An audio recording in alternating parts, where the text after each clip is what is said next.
بسم الله والصلاة والسلام على رسول الله. ازيكم عاملين ايه؟ يا رب تكونوا بخير. فيديو جديد من اسكندرية.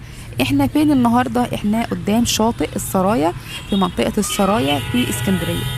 فين منطقة السرايا؟ جنب سيدي بشر يا جماعة. وانتوا جايين من منشية كده، جايين من محطة الرمل، هي قبل سيدي بشر. لكن لو انتوا جايين من منظرة هي بعد سيدي بشر، جيران سيدي بشر يعني بمعنى اصح.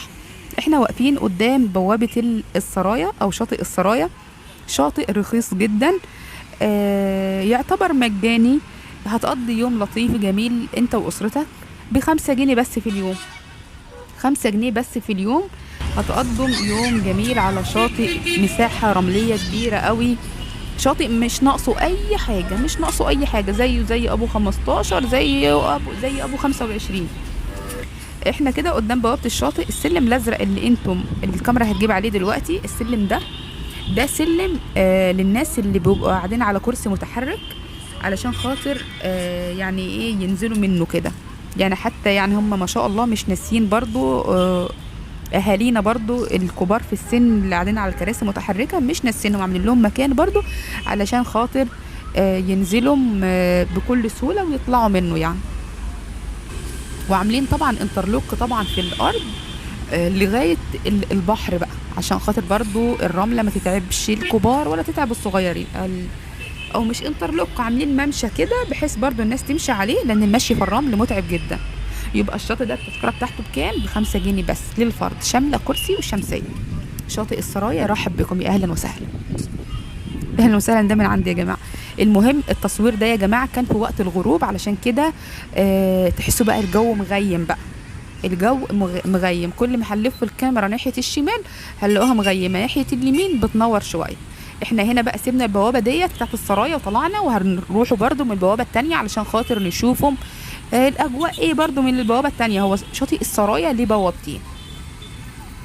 لو بتشوفوني بقى ولسه ما اشتركتوش، او بتشوفوني ومش مشتركين، هيها يعني اشتركوا في القناه وحطوا لنا اللايك على الفيديو لو عجبكم، وفعلوا زر الجرس على وضع الكل حتى يصلكم مننا كل جديد.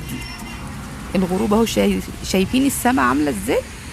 الدنيا تحسها مظلمه، لان كان خلاص يعني يعتبر على ما اوصل البوابه التانية الدنيا هتضلم اكتر.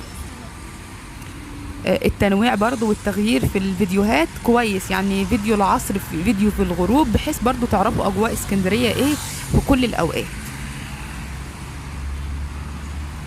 شاطئ السرايا والله يا جماعه ال5 جنيه بصراحه شويه جدا عليه، لانه هو شاطئ كبير جدا، مش اي كلام كده وخلاص.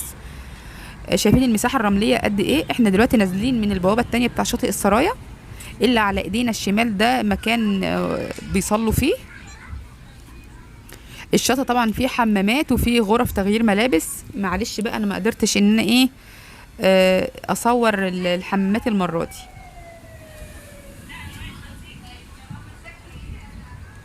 كان في يعني حد متابع بيقول لي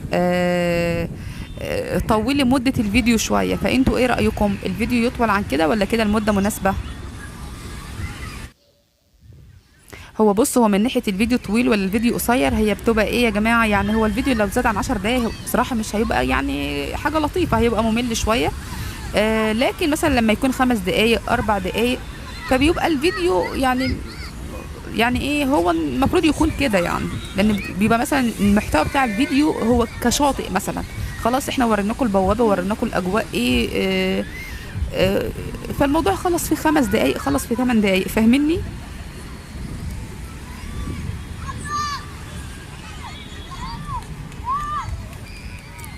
الدنيا طبعا مظلمه زي ما قلت لكم علشان خاطر احنا في الغروب.